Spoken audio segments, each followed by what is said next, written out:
This episode was recorded live at the National UDT-SEAL Museum at Fort Pierce, Florida. Now man, that bottle's my kryptonite, brings a man still down to his knees. All right, we're honored today to have Randy Morgan, also known as Captain Morgan. He served with SEAL Teams 1, 3, and 5. And for those out there in the audience don't understand that, that's a lot of SEAL time. That's a lot of team time. This man has got a lot of experience. He's also on the board of the SEAL Family Foundation, which is all very important. A lot of our focus is about vets and about giving back and what does that driving. And he's graduated of class 134. And today in the area, we're having a class reunion, but I'm hearing that class 109 was the last hard class. From Rick Kaiser, he wanted me to bring it out to everyone that class 109 was the last hard class. Well, Marty was one of our instructors, and he can attest that our Hell Week was so tough, we had 3 instructors quit.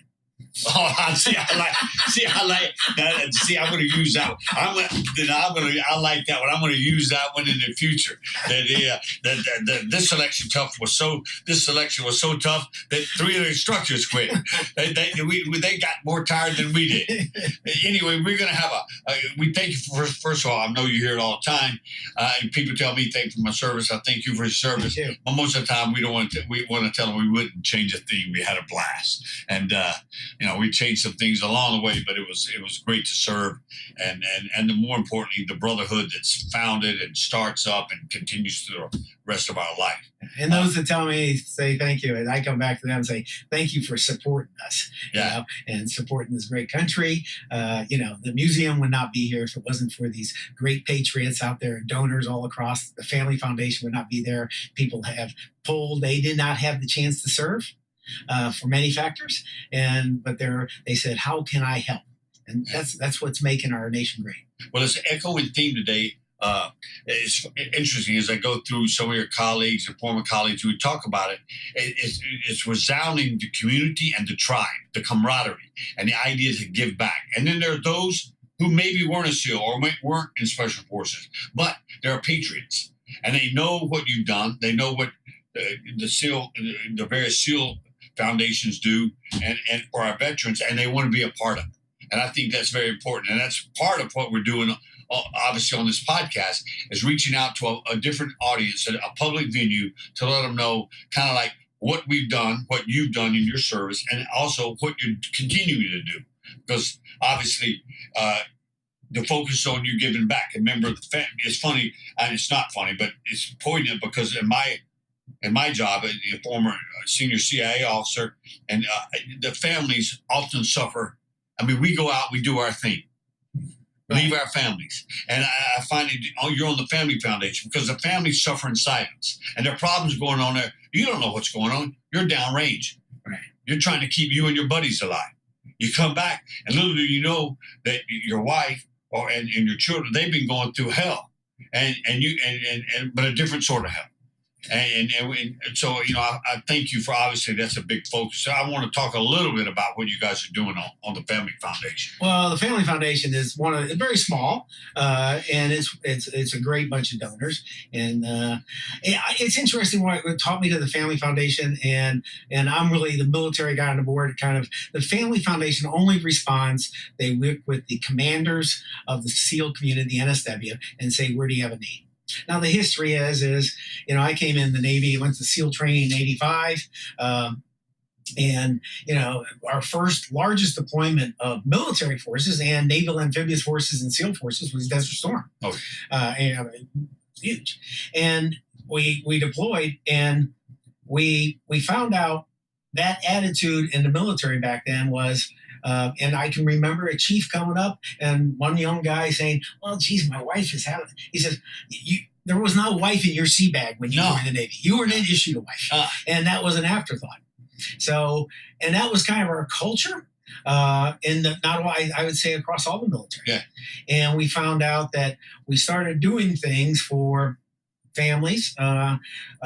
Desert Storm, the guys that stayed back, and it was funny, down at Bud's compound, we decided to have a SEAL pup. Anyone that was deployed and their kids were missing their dad and everything like that, we'd have a camp out for them.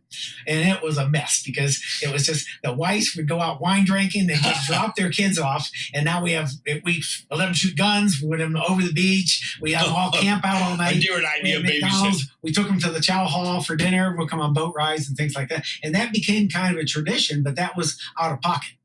And then my shift, I came commanding officer of SEAL Team 5 in 1998. And one of my tenets of my vision was saying the family is part of this. And we're going to have a family night.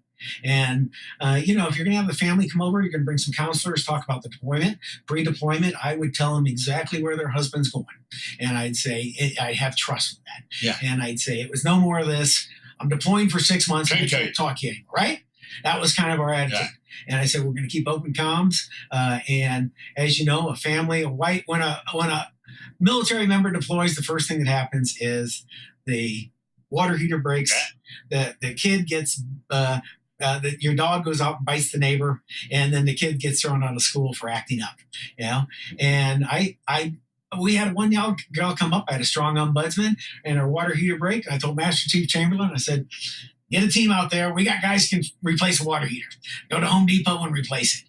And we found out if I had to have a thing, I'd pass the hat. I'd tell the officers, guess what? You're all giving me $50 so I can buy the wine and cheese and pay for a guest speaker and things like that. That void now is filled by the Family Foundation. Things your appropriated dollars can't pay for. Santa in an outfit. Right?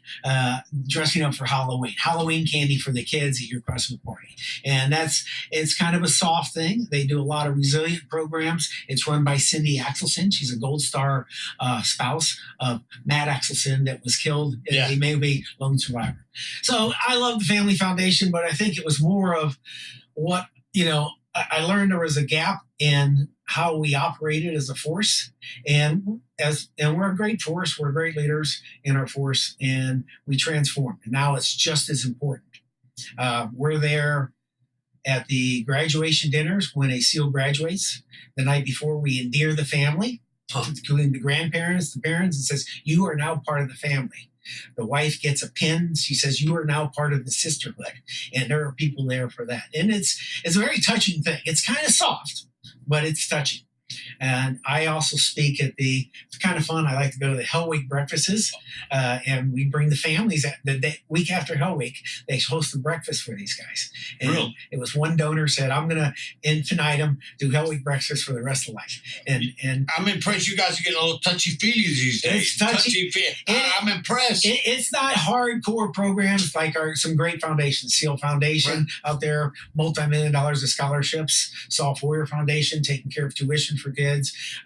SEAL Future Foundation, if you're a no man left behind, if you're a need, they all have their needs. And the good thing is they're all working together and keeping their lanes. Well, it's funny. We're touching on something that was kind of ignored and you said it, you used to, before you leave, you disappear. Like there was no SATCOMs, there were no phone calls home, there was nothing.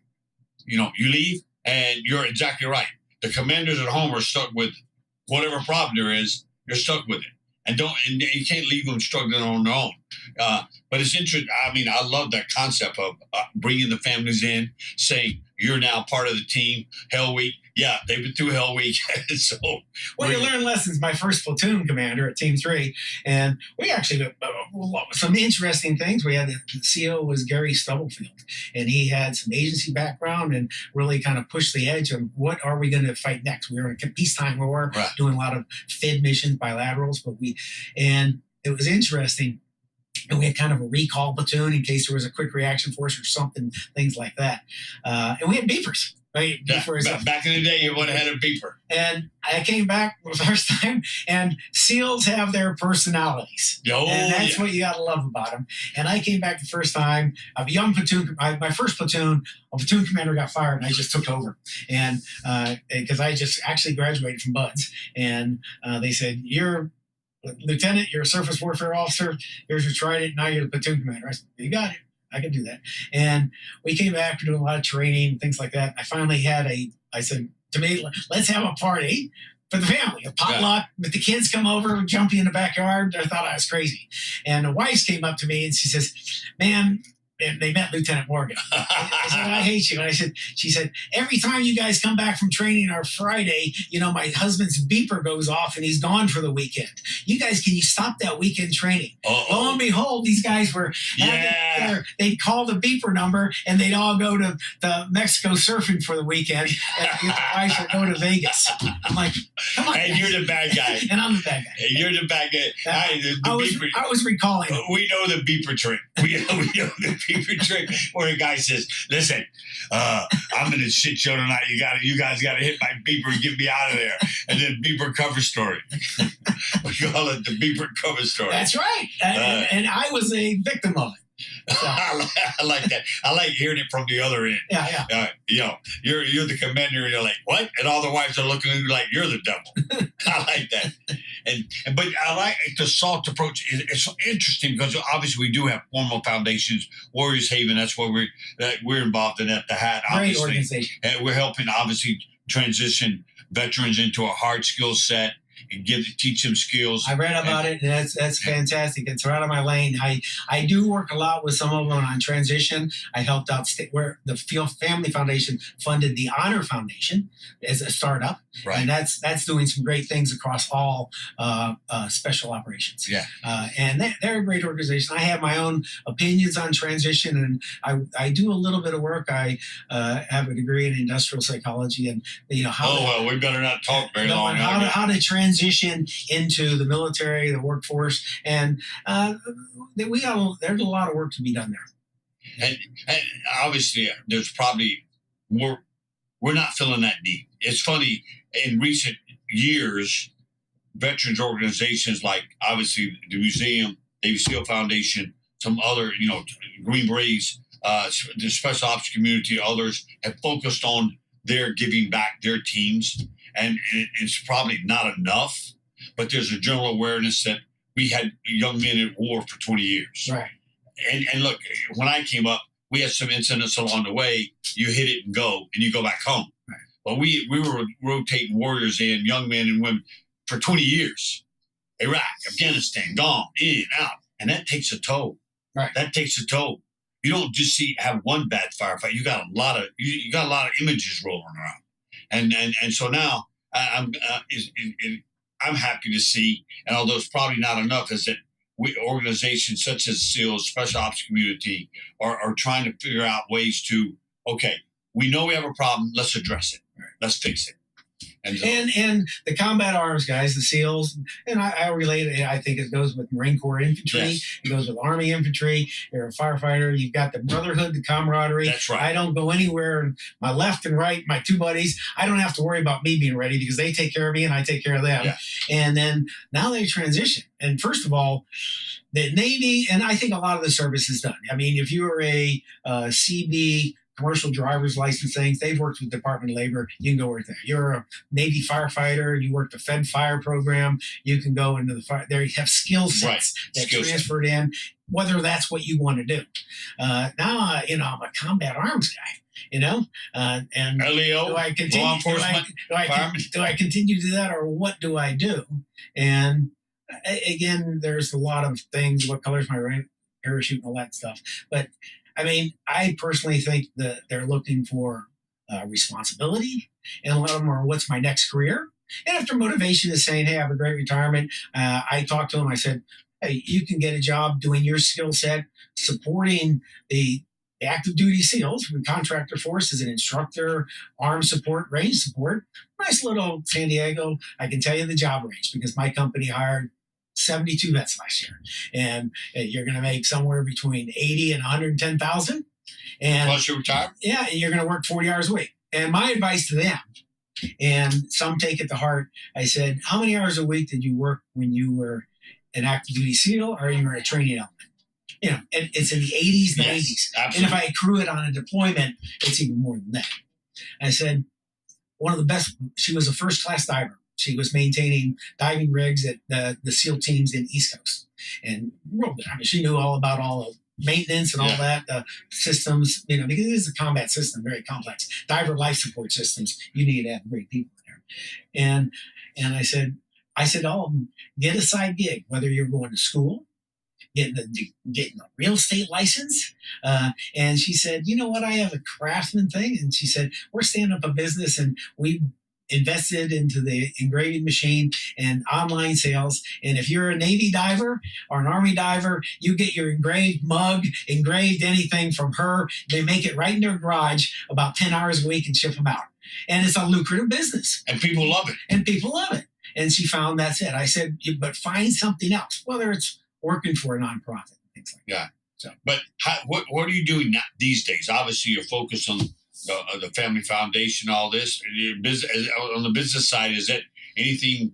Is it totally separate, or is it? Two things. On the business side, I was active duty for 28 years, retired as a captain, pretty good. And then I worked as a government civilian. As we started improving our security postures at the base, training our security forces, our Fed fire and things like that, they weren't very standard, and it was a white piece of paper. And unlike in the Army, has the provost marshal is pretty good, Air Force security is pretty good, Navy security. Remember, Navy security used to be provided by the Marine Corps. Sure. I mean, we'd ask them, how many Marines are there? And they say, well, how many gates does the Navy have? Yeah, that's right. But so we put a lot of work, and I did that, professionalizing that. Individual level training, unit level training, integrated training is all the same. Right. It's just you phase it out and what's the requirements and things like that. So that was very rewarding.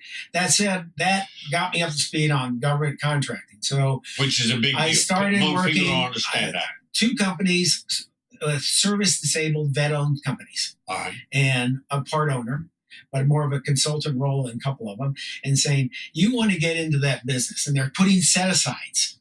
And I help them navigate how to do a bid. It's the business capture and go after and get yourself in front of the customer and have a successful win and grow your business. I do that sideline. I try to get away from that. Currently, it's kind of the Navy SEAL thing. Yeah. I talk to these Navy SEALs transitioning, and you'll notice I have a shirt with a trident on it. A lot of guys say, we are quiet professionals. I'm not the guy with the trident on my truck and things like that. And even if I went on a vacation for 2 weeks, you'd have to kind of pull it out of me that my career was in the Navy SEAL. Right. I don't lie, but I tell the guys, you're out there networking and you're going to a convention or things like that. I said, put the trident on, and your lapel. SF pin on your lapel. They're going to say, we know you've done something special. And also your other brotherhoods. And your other There'll be guys who will be advertising. The networks. And there's nothing wrong with some people will call it pimping a trident. Now, there are some people that I had a friend got out and he says he set up Trident Roofing Company. And I said, well, last person I would go my house be roofed is from a goddamn Navy SEAL. I'm going to find a guy's going to roof. I want somebody who does roofing. Not blowing the roof in. Exactly. So some of them do that. That's okay. But what I say to them, I say, that gets you there. Very interesting. My current endeavor is partial owner of, we're working on, it's a national security initiative, aluminum, copper, and we're talking a rare earth aluminum 380, make die-cast aluminum engines and things like that. We are 90% reliant on China right now. Yes. Recycling and building them. So I have a $20 million aluminum recycling plant in Ardmore, Oklahoma. Starting at home, doing it here. I live in San Diego. Yeah, but I mean here in America. Dallas is the headquarters. We buy American scrap. We don't send it over to China, and then China sells it back to us way more expensive than the increase. We're trying to put it's called being a disruptor in the market. Right. And the reason I bring that up, I was meeting a guy, helping him penetrate some business with the Navy, Department of Defense. I can do that because I'm my senior officer. And he says, you have a trident on. Do you know anything about aluminum? I said, I can figure it out. He says, that's what it was. He says, you're a Navy SEAL. You can figure out anything. And that was a lot of people's attitude. And it opened the door. Well, I mean, again, the special ops community is known for all across special ops. Just say, identify the problem, figure out a solution. But I find it interesting that you said aluminum and obviously the whole Chinese and national security aspect to it, because I don't have to tell you, we're talking about that right now. America doesn't make anything anymore. It's a problem. Right. The Chinese are way ahead of us on this, and we need to bring it back. It's a national security issue. And that's good, especially the precious and metal. aluminum. Every car has about 800 pounds of aluminum, die-cast aluminum. Yeah. Your engines, block, transmissions, and things like that. We make 300,000 a year. We scrap 300,000. We get the aluminum for 300,000 by sending that scrap to China and bringing it back. And then they charge us back. Double back. And they get and we all know this is not political, but we can all pretty much agree China's the problem. They're the next big one. I mean, they're the problem. And China's here. I mean, if you really have the national security strategy, I think we have it right. China's here for the long run. Yeah. That's you might predict. I'll tell you, one day you're going to wake up, you're going to look on your app on your phone, and you can't get into it. And your bank account be zero. You can't talk on the internet, and it's the thing. It's going to be that. Yeah, well, it's interesting already. You'll see outages here, odd spot outages around the states, and I always tell people, listen to me. That's a dry run because the day it goes kinetic, a lot of things are not going to work. Oh, and you got to commend our administration, our leadership, and nonpartisan, the investment in cybercom, things like that. I mean, and we have some great warriors. It's a different battle space. We have a retired SEAL, Eric Basu, is one of the best experts in the area. I mean, a wonderful guy. Yeah, but I agree. We definitely have to get ahead of this because you and I both know the day it happens is too late. And I do fully agree. China, they're looking at long run.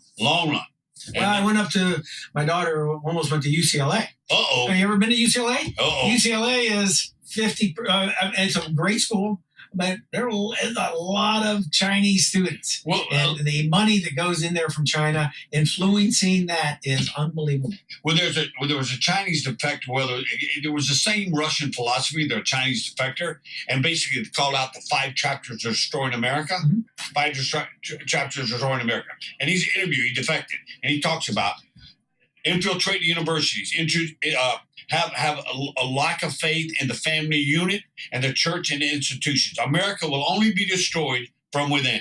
Right. And he talked about the different phases. Flood the universities, flood the mindsets, cast doubt on nationalism, cast doubt on authority. And then the 5th chapter, of course, that's when they make the overt action to take over. And he goes, and all these useless people who signed up for this crap, then we get rid of them. I gotta read up on that. That's impressive. Yeah, but they talk about the 5 phases. It's ongoing right now. Yeah, it's ongoing. It's been ongoing, and because if you look at our universities, the same thing. Like what? And by the way, the FBI doesn't quietly announce it. Back when I was in, they basically told me, my colleagues in New York, they stopped following the China. There's too many. They can't. We're flooded. But it's exactly right. They thought of their strategy probably 40 years ago. The Russians kind of had it, but the Chinese kind of perfected it. And they have the numbers and they have the resources. And they said, this is what we're going to do.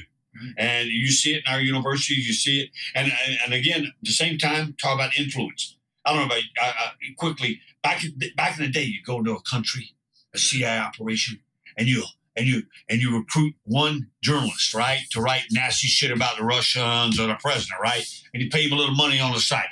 These days, are you kidding me? Are you kidding me? Yeah, I mean, speed of light. That on like multi steroids, and we all know.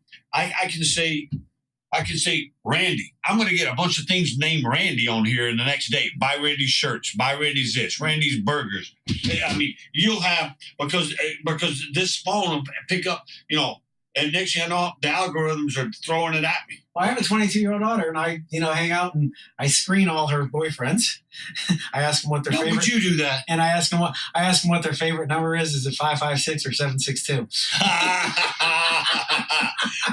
Yeah. But anyway, they are controlled by that. Yeah. And it whether it be and I said nothing in there is true. And what happens is whatever they like, we're pointing at a phone. Yeah, it reinforces it. If I like this political bent, I'm going to get inundated, and there's nothing else coming at me. Unbelievable. And that's the ultimate influence operation. Right. The ultimate influence operation. And so again, I'm glad to hear. Obviously, you're focused on that. You see Chinese as the opponent. In my That's mind, part of it right now. It really drew me to that when all of a sudden he says, "This is about national security. This is just not like melting scrap and producing sows of aluminum. Yeah, this is a problem." And And in fact, I have some of the consultants I worked with before, that really up in the IDF and things like that. We're actually thinking of building a plant in Gaza. It takes all their mixed metal, anything like that. there's going to be a lot of scrap. Yeah, that's what they said. No, I'm not making humor, but there'll be a lot of we scrap. you'll turn it back into usable metals with the right chemistry. Yeah, it's interesting because the Chinese, I'll tell you, you used to wonder, what are Chinese doing in Africa? They're all over Africa, all looking at the precious minerals, all the sensitive minerals for national security. They're all out Africa. They're all over Latin and South America, and they got no problem coming in with a bag of cash saying, hey, let's do business. Mm-hmm. And anyway, it's interesting.